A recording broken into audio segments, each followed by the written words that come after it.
പിന്നെ TRP process സബിതയുടെ തന്നെ start ചെയ്ത് നമ്മുടെ ആപ്ലിക്കേഷൻ തുടങ്ങിയത് മാർച്ചിലാണ്. പിന്നെ TRP ഇവിടുത്തെ നമ്മളെ ഏജൻസീൻ്റെ സൈഡിൽ നിന്ന് എല്ലാം നമുക്ക് ഓക്കെ ആയിരുന്നു. പിന്നെ ഇവിടെയുള്ള ചെറിയ ചെറിയ ഇഷ്യൂസ് കാരണം അത് യൂഷ്വലി എല്ലായ്പ്പോഴും ഉള്ളത് തന്നെയാന്ന് തോന്നുന്നു. പക്ഷെ അതൊക്കെ നമുക്ക് നല്ല രീതിയിൽ ടാക്കിൾ ചെയ്യാൻ പറ്റി. ഓൾമോസ്റ്റ് ഒരു 7 months ടൈം എടുത്തു. അപ്പോൾ ഇപ്പം ബാച്ചിലേഴ്സിനും മാസ്റ്റേഴ്സിനും കൊടുക്കാൻ ഉദ്ദേശിക്കുന്ന സ്റ്റുഡൻസും പേരൻസും ശ്രദ്ധിക്കുക.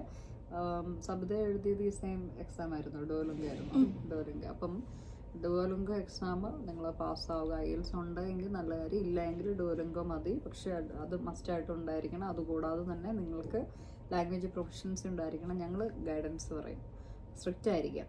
പുറമേ നിന്ന് നോക്കുമ്പോഴത്തേക്കും ബാക്കിയുള്ള ഏജൻസിക്കാർ മോനെ വാ ചക്കരയെ മൊത്തേ വരൂ അത് ഇത് എന്നൊക്കെ പറയും. ഞങ്ങളൊന്നും പറയാറില്ല. ഞങ്ങൾ ഡോക്യുമെന്റ്സ് നിങ്ങൾ കറക്റ്റായിട്ട് ഇന്ന കാര്യങ്ങൾ ക്വസ്റ്റ്യൻസ് തരും, അതെങ്ങനെയാണ് അത് പഠിക്കാനായിട്ട് പറയും. അപ്പോൾ നിങ്ങൾ വിചാരിക്കും, നാച്ചുറലി സ്റ്റുഡൻസ് വിചാരിക്കും ചേട്ടാ എന്താ ഏർപ്പാട്, ബാക്കിയുള്ള ഏജൻസികൾ ഇങ്ങനൊന്നും അല്ലല്ലോ ഒന്ന്. ഇന്റർവ്യൂവിന്റെ കാര്യം പറയാൻ തന്നെ 3 ഇന്റർവ്യൂ ഉണ്ട്. അപ്പം നമ്മൾ വിചാരിച്ചു ഇന്റർവ്യൂ യൂഷ്വലി ഉള്ള പോലെ തന്നെ എന്തെങ്കിലും ക്വസ്റ്റ്യൻസ് ചോദിക്കും. പക്ഷെ കറക്റ്റായിട്ട് എന്തൊക്കെ ക്വസ്റ്റ്യൻസാണ് വരുന്നത് എന്നുള്ള രീതിയിലുള്ള നല്ല ഗൈഡൻസ് ഉണ്ടായിരുന്നു. പിന്നെ എപ്പോൾ നോക്കിയാലും നമുക്ക് ട്രയലുണ്ട്. അപ്പം ട്രയലിലേക്ക് ക്രിസ്റ്റി മാമിനൊക്കെ പറയുകയാണെങ്കിൽ മാം നല്ല രീതിയിലായിരുന്നു ചെയ്തിരുന്നത്. പിന്നെ സാൻഡ്ര നമ്മൾ അങ്ങോട്ട് ചോദിച്ചില്ലെങ്കിൽ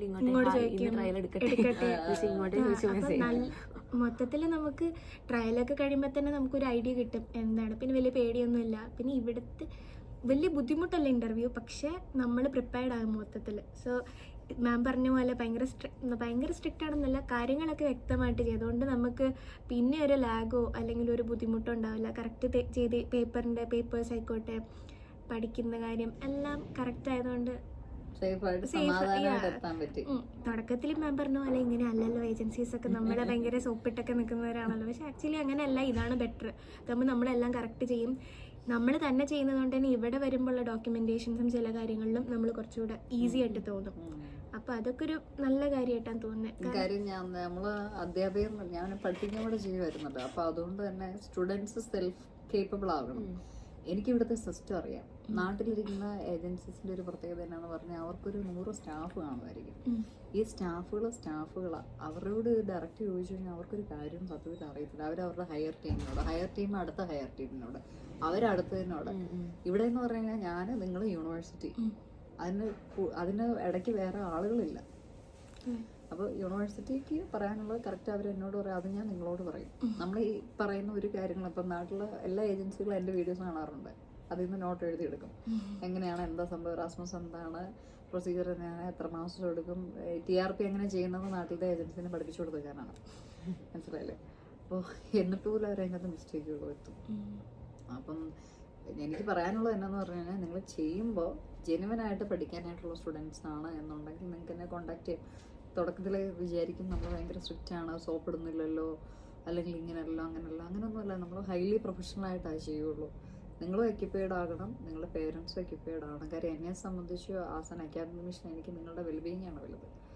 അല്ലാതെ നമ്മൾ കുറേ ബിസിനസ് അങ്ങനെ ഇങ്ങനെയെന്നുള്ളതല്ല. നിങ്ങൾ സേഫായിരിക്കുക, സ്വസ്ഥമായിരിക്കുക, സമാധാനമായിരിക്കുക, പേരൻസ് സമാധാനം ഉണ്ടാവണം. 3-4 വർഷം മുമ്പ് വന്ന എൻ്റെ സ്റ്റുഡൻസിൻ്റെ പേരൻസൊക്കെ ഇപ്പോഴും എന്നെ വിളിക്കാറുണ്ട്. ആ കുട്ടികൾ ഇപ്പോഴും കാണാറുണ്ട്, സംസാരിക്കാറുണ്ട്. ഞാനിപ്പോൾ വന്നപ്പം മിനിഞ്ഞാന്നൊരു കുട്ടി വീട്ടിൽ വന്നു. അപ്പോൾ ഞാൻ വന്നതല്ലേ ഉള്ളൂ. അപ്പോൾ ആ കുട്ടി വന്നവന് വണ്ടിയുണ്ട്. അപ്പോൾ പോയി എന്തോ കെറ്റിലോ എന്തോ വാങ്ങിക്കാൻ പോയപ്പോൾ അവന് വാങ്ങിച്ചുകൊണ്ട് വരികയൊക്കെ ചെയ്തു. ഞങ്ങളതിൻ്റെ സൂപ്പൊക്കെ ഉണ്ടാക്കി കഴിച്ചു. അപ്പം ഞാൻ പറഞ്ഞു, നമ്മൾ ആ റിലേഷൻഷിപ്പ് എപ്പോഴും അത് മെയിൻറ്റെയിൻ ചെയ്ത് കൊണ്ടുപോകുന്നതാണ്. അല്ലാതെ നാട്ടിലിരിക്കുന്നവരെ പോലെ എന്തെങ്കിലുമൊക്കെ കാട്ടിക്കൂട്ടി പിന്നെ നിങ്ങൾ അവരുടെ പുറകെ ഇങ്ങനെ നിൽക്കേണ്ട അവസ്ഥ. അതായത് ഒരു അപ്പോയിൻമെൻറ്റ് കിട്ടണമെന്നുണ്ടെങ്കിൽ മാഡം അപ്പോയിൻമെൻ്റ് ആയോ എന്ന് ചോദിച്ചുകൊണ്ട് എനിക്കങ്ങനെ ഒരു അബദ്ധം പറ്റി. അപ്പം ഞാനത് പബ്ലിക്കലി പറയുന്നില്ല. ഒരു കൊളാബറേഷൻ എടുത്തതിൻ്റെ ഒരു വിഷയം പറ്റി. അപ്പം എനിക്ക് പോലും ബുദ്ധിമുട്ടായിപ്പോയി. ഒരിടയ്ക്ക് അങ്ങനെ ചെയ്യണ്ടായിരുന്നു എന്ന് പോലും നമ്മൾ ചിന്തിച്ചു പോയൊരവസ്ഥയായിപ്പോയി. അപ്പോൾ അത് എന്നിട്ട് ഞാൻ എന്നെ കമ്പയർ ചെയ്ത് ഞാൻ എൻ്റെ സ്റ്റാഫിനെ കമ്പയർ ചെയ്തു. എൻ്റെ സ്റ്റാഫുകൾ അവർ നല്ല രീതിയിൽ ഹൈലി ട്രെയിൻഡാണ്. നമുക്കൊരു ഇമെയിൽ വന്നു, ആ ഇമെയിലിന് 1 മണിക്കൂർ സമയത്തിനുള്ളിൽ നിങ്ങൾക്ക് അപ്ഡേറ്റ് വരും. 1 മണിക്കൂറിന് സാധാരണഗതിയിൽ എടുക്കാറുണ്ട്. പെട്ടെന്ന് നിങ്ങൾക്ക് റിപ്ലൈ കിട്ടാറുണ്ട്. അപ്പം അത്ര എഫിഷ്യൻ്റ് ആയിട്ട് നമ്മളത് ചെയ്യുന്നത് എന്തുകൊണ്ടാണെന്ന് പറഞ്ഞു കഴിഞ്ഞാൽ ഞാൻ ട്രെയിൻഡ് ആയിട്ടുള്ള ഇവിടുത്തെ സിസ്റ്റത്തിലാണ്. അതേ ട്രെയിനിങ് ആണ് എനിക്ക് അവർക്കും കൊടുക്കാൻ പറ്റുക. അപ്പൊ നിങ്ങളിപ്പോൾ ഇവിടെ പഠിക്കുമ്പോഴത്തേക്കും നിങ്ങളെ പഠിപ്പിക്കുന്ന അധ്യാപകരുടെ കേപ്പബിലിറ്റി ഉണ്ടല്ലോ, ആ കേപ്പബിലിറ്റിയാണ് നിങ്ങൾക്ക് വരുന്നത്, ആ എക്സ്പെർട്ടൈസാണ് നിങ്ങൾക്ക് വരുന്നത്. അപ്പോൾ നിങ്ങൾ ചിന്തിക്കുന്നതും ആ രീതിയിലായിരിക്കും, നിങ്ങൾ കരിയർ ഫോക്കസ് ചെയ്യാൻ ഉദ്ദേശിക്കുന്നതും ആ രീതിയിലായിരിക്കും. അല്ലാതെ ഇവിടെ ബാക്കിയുള്ള പിള്ളേരെ കണ്ട് പഠിക്കാൻ നിൽക്കരുത് കേട്ടോ. കേട്ടോ മോനെ, പറഞ്ഞു കേട്ടോ. ഞാൻ പിന്നെയും ഇത് പറയുന്നത്, എത്ര പറഞ്ഞു തന്നാലും പിള്ളേർ ട്രാക്ക് വിട്ട് പോകും, അത് പോകരുത്. അതിനുവേണ്ടിയാണ് പറയുന്നത്.